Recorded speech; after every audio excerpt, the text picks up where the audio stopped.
Welcome back to Partnerships Unraveled, the podcast where we unravel the mysteries of partnerships and channel on a weekly basis. My name is Rick van der Bos, and I'm the CEO and founder at Chanext, and I'm here together with Alex Whitford, VP Partners at Chanext. Alex, how are you doing today? Yeah, I'm doing really well. It's Friday. I mean, it's terrible weather, but weekend's almost upon us, so in a great mood. Likewise. Unfortunately, that's the thing of living in the Netherlands, right? The weather is regularly terrible. Yeah, although I'm from England, right? So it's literally no difference, but yeah. Excellent. We're already at episode number 5 today of the series around building a channel or starting a channel from scratch. And we've touched upon the strategy already, the architecture of your channel, the compensation for the partner. And today we're going to talk about the team. So how do you construct your channel team there as well? And I think maybe first of all, what does a channel team usually look like? And then from there, maybe we can go into the specific roles. And also when you want to hire such a person, like what type of characteristics and experience does such a person need to have? Yeah, exactly. So I think we've talked a lot around building a channel. You always split it down into sales, marketing, technical, and operations. That's the 4 functions of the channel. And in doing so, you're going to need to, at some point, hire individuals in each of those areas to cover the bases. And then ultimately, as you grow and scale, you're going to build basically entire business units and teams under each of those pillars so that you can drive those 4 individual aspects as effectively as possible. Yeah, so for the sales role, we have the channel account manager. For the marketing role, we have the channel marketing manager. Then for technical, we have the channel enablement manager or the solution engineer. And then for oftentimes, we call it the partner program manager or channel operations, who really runs the program as such. And then, of course, we need a leader, which is the head of channel, who runs the team. Yeah, and the head of channel is absolutely your most critical hire when you're building a channel first. They're the ones that are going to set out the design. They're the ones that are going to build your channel strategy, come up with the architecture that you need, start to look at the compensation strategy. Really, the first hire that you want to make when you're building a channel, and here's my root advice, pick someone who's done it before. And I don't just mean run an existing channel, pick someone who's built a channel, because the personality and the characteristics and the skill set required to build versus run is wildly different. And what you will find, and we see this in in VC-backed companies, right? Your CRO to take you from A to C is not your CRO to take you from Series C to IPO, right? Those are different skill sets, very typically, different pay grades and everything else. And so if I'm hiring a channel leader, I'm picking someone who's built a channel before, because then they've encountered these problems, they've listened to this podcast, they understand what they should be doing, they're building that process through. And so really you want to start with a builder first, and then ultimately as you scale, if that person's got the capability to pivot to also being someone who can run a high performing channel, excellent. If not, at that point you're going to want to hire a different profile of channel leader. Yeah, I think it's the most important, but also the most difficult hire to get, because I think if I look at head of channels, they are usually really like Swiss Army knives, right? Like they need to have so many capabilities, because in the beginning, you almost never have resources to hire all 5 roles at once that you would want in that channel team. So you start with one person who needs to do it all, and slowly but steadily you build it up. Yeah, exactly. We were speaking the other day in terms of profiles of salespeople, and it was the hunter, the analyst, and the strategist. And it's really hard to find a salesperson that does all 3. The same thing is true for a channel leader, except you also somehow need to be a technical person and a marketing person and also have operational design in mind. It's a very complicated role to do, which is why my gut feel is your 2 early hires needs to be a channel leader who's going to architect the strategy, and the channel account manager to be that focused and dedicated hunter. And then between those 2, you've got 2 sort of working forces. Those would be my preliminary hire, but you're absolutely right. That channel leader is such a specific skill set. So really, in my mind, go for that builder first, and then you can work on from there. Yeah, but I think builder is the right word for it. Indeed, you really need a very entrepreneurial person, because they have to build a lot from scratch. They have to be great networkers within your organization and outside, because in the beginning, the channel team always needs resources from the rest of the company, because it's still 1 or 2 persons who are running it.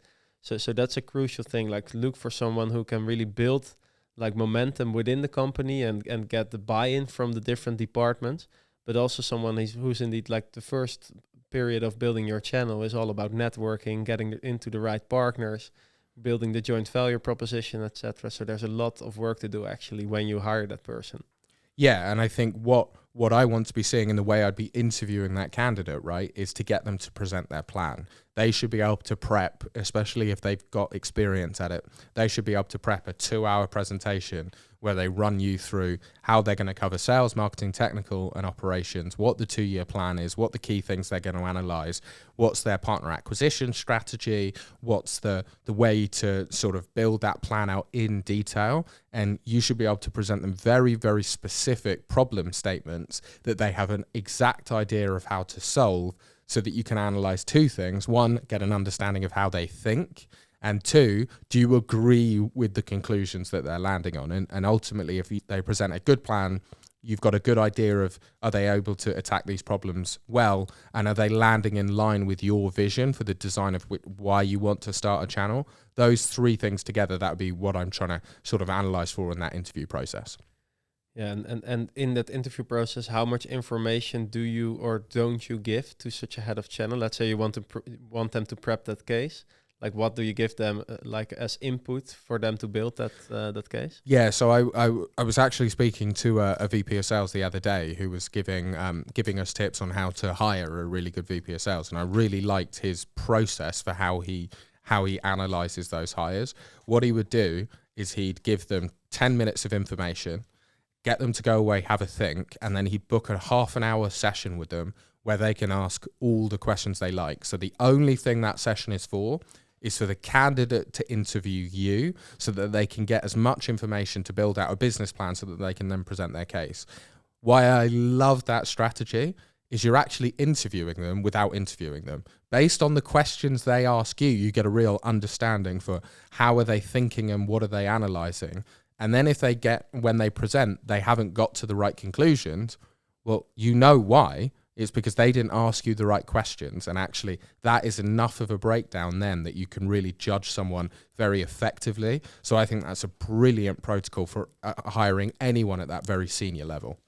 Yeah, because then you can really like evaluate how quickly they think, but also like with a little bit of information, what type of questions do they ask? And usually you can see how good someone is by the questions they ask. And from there, indeed, like how do they then take those conclusions from the answers towards a full plan to actually build the channel? Yeah, to me, I think that's the perfect way to do it. And then if fundamentally they've landed at the wrong conclusion, but you understand, okay, they've misunderstood a piece of information, fair enough. But for me, it's rather than is the business plan perfect, do you understand the mechanism that they got to those conclusions? And if you're pretty well aligned on that mechanism, then I think you're in a really good position to hire that person. Yeah, and then once you find the right head of channel, what would you give them as their first like assignment, or would you just leave that with them? Yeah, so that's exactly like if I'm hiring a head of channel, I'm waiting for them to present me their strategy, right? So the very first thing, and that's what you're interviewing on, is talk me through your 30, 60, 90, and then your 1 to 2 year plan so that you've got an idea of how they're going to accelerate and what they're aiming for. Obviously, the business is going to present them typically revenue goals that they need to achieve within a 6-month, 12-month, and 24-month period. And so they've got to work back from those numbers. But the idea of hiring that person is you can step out of the way and let them really run it. But I would absolutely be making sure they understand sales, marketing, technical, and ops. And do they have a plan for ultimately how they are going to drive their behavior initially and then ultimately recruit and delegate as you get further down the maturity model? And would you say there are some red flags maybe if someone comes with their 30, 60, 90 plan or their plan, that if you see that in their plan that you're like, oh, watch out? Yeah, so one of the things that you really want to be very conscious of is what their hiring plan looks like. So some people, and it depends on where you are and how well funded you are, et cetera, but some people are going to say, right, we need to hire 30 people. That to me is a red flag immediately, because it's like, well, no, we're not going to hire that amount of people until we've really proved the hypothesis. And then we want to hire all those people. That's excellent. But if you're hiring before we've really got a working model in place, to me, that's going to cause confusion in the market. There's not an aligned strategy. So first, I want to be talking about how do we get those leading indicators of success? What's the right ideal partner profile? How are we targeting the end users effectively? What's my proof point that it's predictable? And then I want to hire. If anyone wants to hire before that proof point, that always puts alarm bells in my mind. I agree there. I think that some of the things you really want to go into very deep in your hiring process is, are they willing to get into the weeds? Because head of channels just have to. Like almost never, indeed, you're in the luxury position where the model is already proven and it's just, okay, we hire a bunch of people and we scale it. You, especially when you're building a channel, someone needs to enjoy that process of building, of talking to a lot of partners, of understanding the market. And I think if you have a good feeling around that and qualified that properly, then you might have a good candidate there. Yeah, exactly. And that's why I think ultimately the profile of someone who's going to build a channel versus run a very scaling channel, it's very rare that you find someone who can cross two. You know, I liken it to, it's very rare that you find a founder who can build a very successful business and then be the CEO that IPOs, right? Because the two skill sets are wildly different. The skill set to build a 10-person business versus run a 1,000-person business, those are two completely different and, in fact, polar opposite skill sets. And it's very rare that you can find someone who can transition between the two. And by the way, really good head of channels know that, right? I know VPs of partnerships and VPs of sales that specialize between seed and Series B, right? And they just do that over and over and over and over again because they've worked that out into a science. They really know what they're doing. And the same is true of heads of channel. So they're going to be brilliant for that 0 to 2 year plan. They're going to build it and then they're going to exit because they know, actually, you know, my skill set is not then running a channel. To me, those are the candidates that you want to be looking for who've done it 2 or 3 times because they've seen all the problems before. They know the warning signals before everyone else does because they've just got the experience at seeing them. Yeah, and there also comes a big benefit that they usually know those partners very well. So you can really get a quick start when they come on board, getting into the right partners and also scaling from there and getting traction quicker than what you would do with someone who does not have that network. Yeah, exactly. And so the one thing I would caveat, and we've talked about this earlier in the series, is when you interview, if they are interviewing or they're trying to get the job on the basis that they have a good relationship with X partner, before qualifying that partner fits the ideal partner profile, that is something that would trigger alarm bells because what you want to be doing is seeing that they're building an agnostic strategy and then driving the partner relationship in there, not putting, oh, we should work with this partner because I know them really well. That's a terrible way of going about business and ultimately becomes very unscalable because what happens once you've made that partner successful? Oh, well, you don't have a mechanism of breaking into other partners. You want to build it the other way round. And so, but you're absolutely right. What you want to be, build the strategy, then execute, then you can exit. Yeah, I like that. And then I think we go actually into the first pillar of sales, and that's the channel account manager, right? Like what kind of role are you looking for? Like, okay, so the head of channel is on board. We have some traction or they do get their first hire, the channel account manager immediately. What type of person would you want there and how would you specify that role? Yeah, so for the channel account manager, once you're in a scaled engine, you want your channel account manager dealing with partners at self-sustainable revenue, right? So they're great at guiding the ship, minor corrections, minor stuff to keep the partner moving at a really great speed.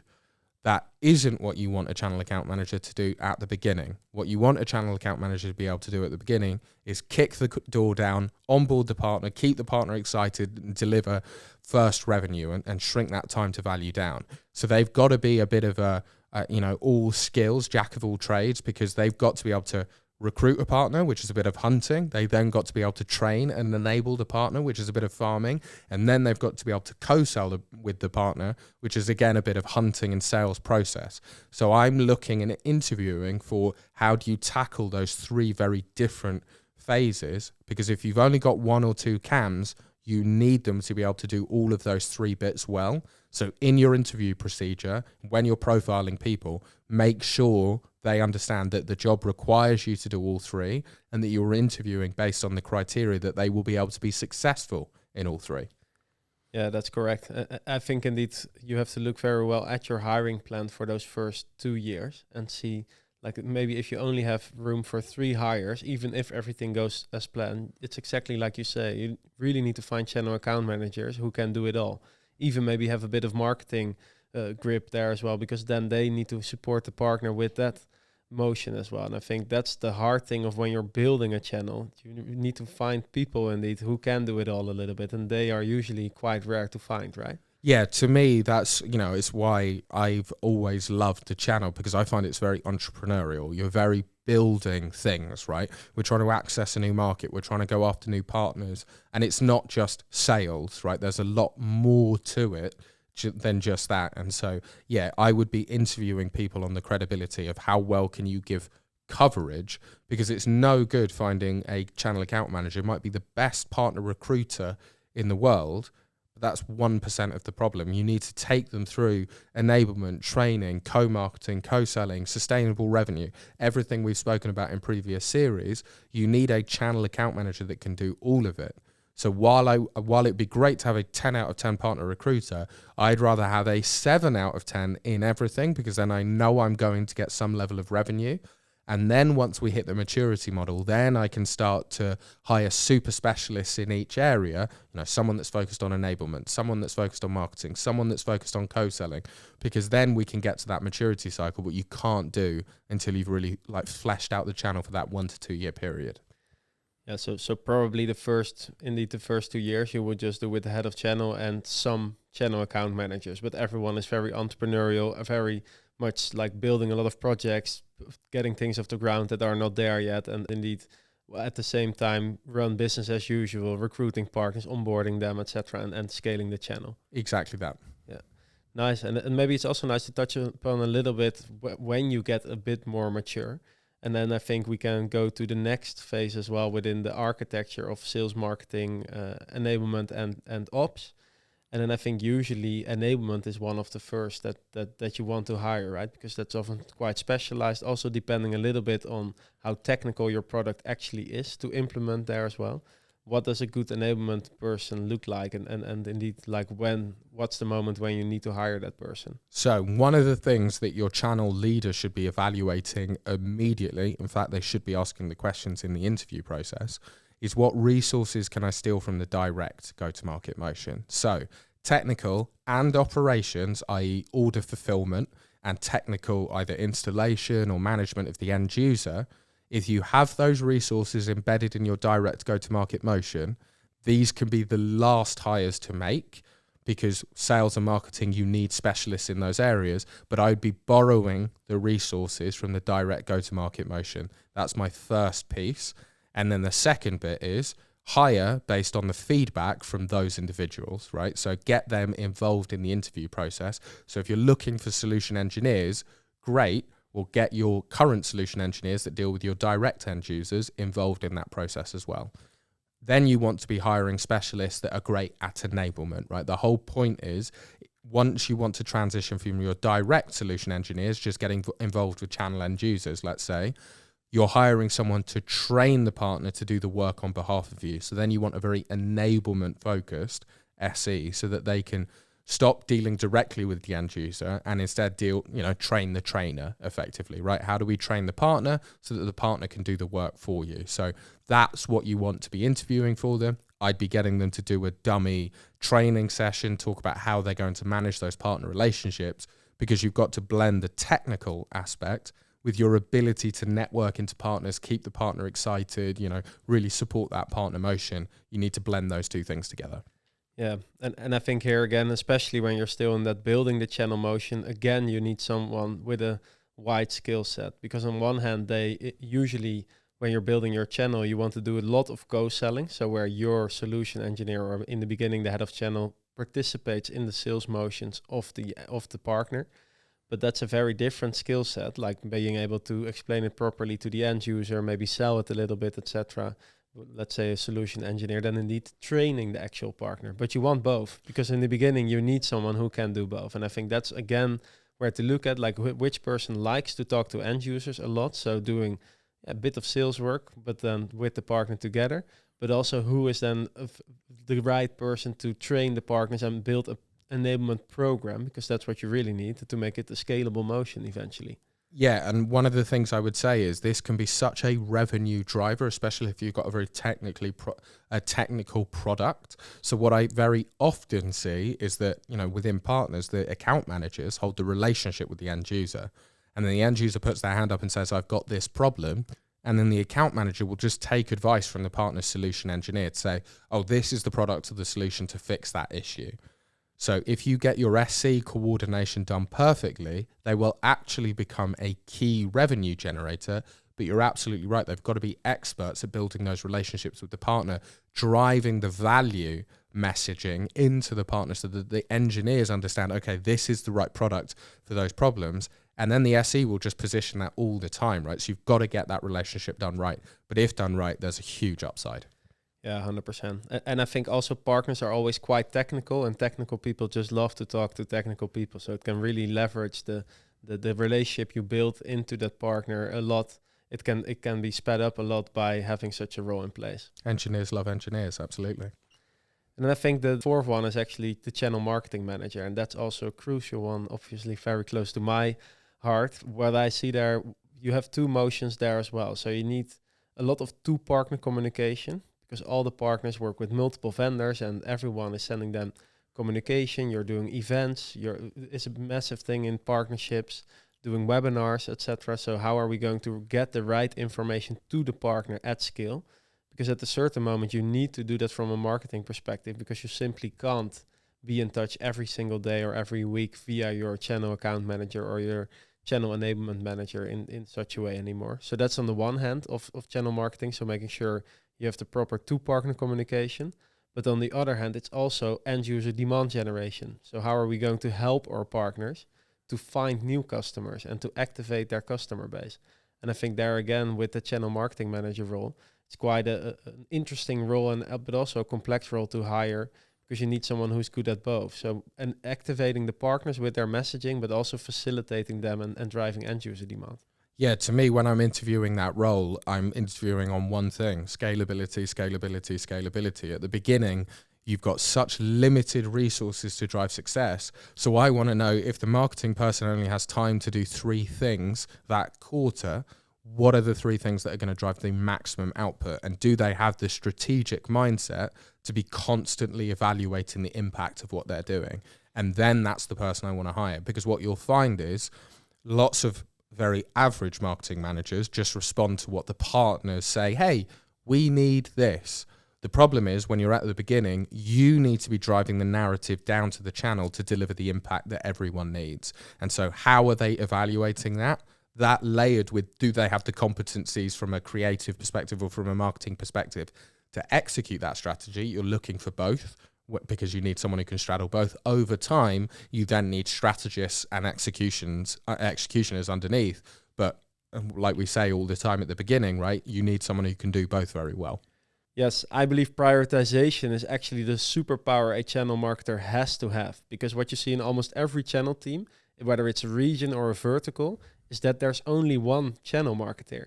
And that's why scalability is so important, but also being super strict in what are we going to do and what are we not going to do. Because there could be 10 channel account managers, but only one channel marketing manager. So that person really has to be extremely good at evaluating what are we going to do right now that moves the needle the most. And that's really the mindset you need when you're building your channel. Yeah, and I think that's the mindset you need, not just in marketing, right? You're going to need it in right across that initial channel team. So embed that into your channel culture, because there's loads of things to do. But as we know, 80% of impact comes from 20% of actions. So what is that 20% that's going to deliver the outsized return? And you need to be so ruthless with your time, because there's going to be loads of partners. Hey, we want to do this event and we want to have a golf day. We'd love you to sponsor it. And it's like, okay, is that the most effective way to spend our money? Or actually, do we just want to be doubling down on how we deliver revenue to partners as effectively as possible? Yes, because you're going to have lean budgets, lean resources, so prioritization is key. Fully agree. I think then we're already up to the final role within that channel team for the operations, actually, which is usually the partner program manager or the channel operations manager. What type of role is that, and when do you need it when you build your channel? Yeah, so for me, the programs manager, again, a bit like the SE, scale your operations function through your direct organization initially. But the goal of the programs manager is how do we take the learnings from our initial people and then drive scale from that, right? So how do we turn marketing content into scalable marketing assets? How do we turn sales process into scalable sales assets? That's the person that's going to take you from 20 partners with 3 people to 100 partners with 4 people, right? That's the mindset that you want to be interviewing for. And they should also be, and this is what you need to interview for, looking at technology, right? There is a way for technology to support a programs manager, because you only need one programs manager and the right tooling to really scale their efforts really, really wide. So are they investing in a partner success platform? Are they investing in the right 2-partner communication tooling? Are they investing in whatever the necessary criteria is to take the great initial work that your sales and marketing leads have done, but take it out to the masses?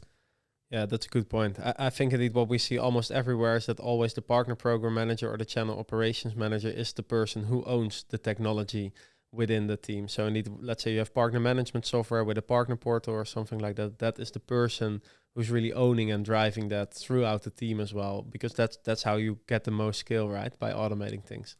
Yeah, and what you again want to be doing is, and this is something that again you want to be sort of driving into the interview process, is what's the measurement criteria, right? They implemented something. How do we know it was